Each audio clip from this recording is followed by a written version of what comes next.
Welcome to the Spoonie channel where we're unfiltered, unafraid, and pain recognizes pain. I don't want you guys to get distracted by my fingernails. I'm one of those people that just want to put a little sparkle on and then I lose my shit. My husband calls these my blingers, not fingers, because I get distracted by sparkle. So just letting you know, when these disco balls get to flying, don't get distracted. Today's video, I kind of just wanted to come on and talk to you about how I felt when I had to stop working. And the reason I really wanted to talk about it with you is because I held on to working very, very hard. My neurologist had been telling me to stop working for at least 3 or 4 years.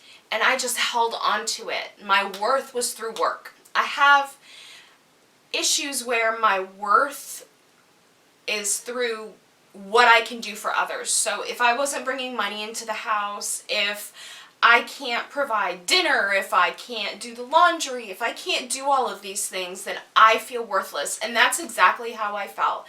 I had my stroke and I went into my neurologist's office and he put me on a temporary disability. So I think it was a 7 or 10 day disability. And I went back after those 10 days, fully expecting to be able to go back to work. Fully expecting it. He looked at me and he said, "No, you can't. First of all, cognitively, you're not there yet." And even now I get so frustrated, and my husband can see it because I mix up words, not just words, names of people I know. I can't remember them. I say the completely wrong thing, and the moment it happens, I just instantly start to tear up. Because for me, words have always been very important, and they've been taken away from me in some respect, and it's a very hard pill to swallow, very hard. So when he said, you need to go on full disability, I can't let you continue to do this, it's time, I felt destroyed, absolutely destroyed. And coming home, I cried the whole time. When I had my stroke and then my grand mal seizure following it, I was 38 years old. So when you're told at 38 years old that you can't work anymore, that you can't contribute fiscally, that you can't bring in money, that this household's finances were going to be cut in half because of you, no matter what you're going through, you feel guilty. And, oh, well, me, not you. You shouldn't feel this way. I felt guilty and worthless.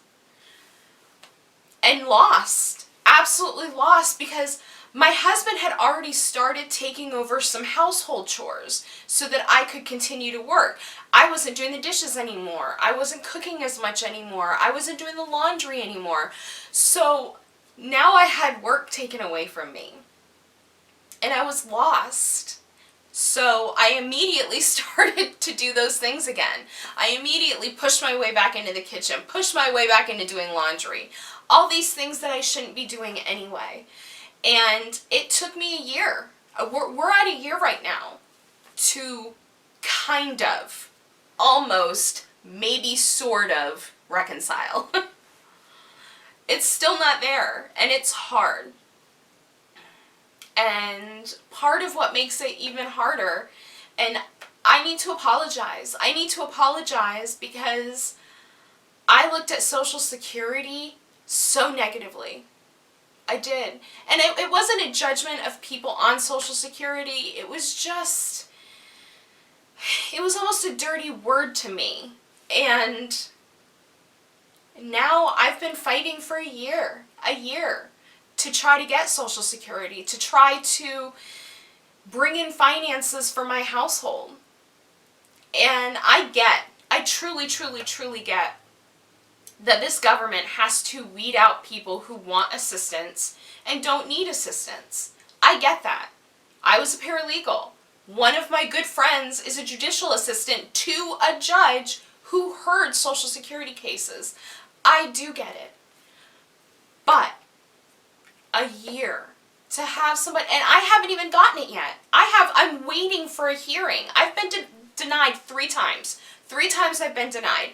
And just to give you a little bit of background, I mean, you guys know everything that I have, but I have 2, count them, 2 discs in my back that aren't bulging, herniated, fusing. I have bone spurs. I have a tumor. I am so messed up. I can't feel my arms. I mean, it's just on top of the grand mal seizures, on top of the stroke, on top of, and this is not a case for me to get Social Security. I'm just letting you guys know that this process is so, so difficult.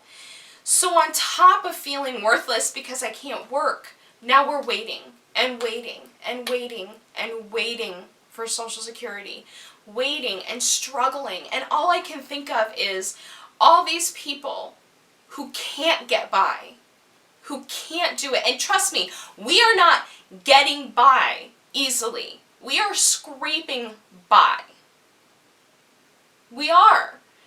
And my cousin has Crohn's to the point that he has had feet and feet and feet of his intestines removed. He's on Remicade. He's just a prime candidate, and he fought for 2 years for Social Security. And it just makes you feel so sad and worthless inside. No matter how many times my doctor said, you cannot work anymore. What quality of life do you want? Do you want a quality of life where, and let's be honest, I was working, and then I would come home, and I would crawl into bed, into the fetal position, rock, and cry. And that was my night, until I could take my muscle relaxers and my medication to make me go to sleep for the 3 hours that I get before the pain wakes me back up again. And then I was going to work on 3.5 hours of sleep and repeating this process. Looking back on it, I know I shouldn't have been working. I do. But so much of my self-worth is wrapped up in the wrong things. So much of my self-worth is wrapped up into what I can provide to others tangibly. I can tangibly give you money. I can tangibly clean the house. I can tangibly fold the laundry. I don't value myself for the love that I give people, the care that I give people, the support that I give people. To me, that's dismissive.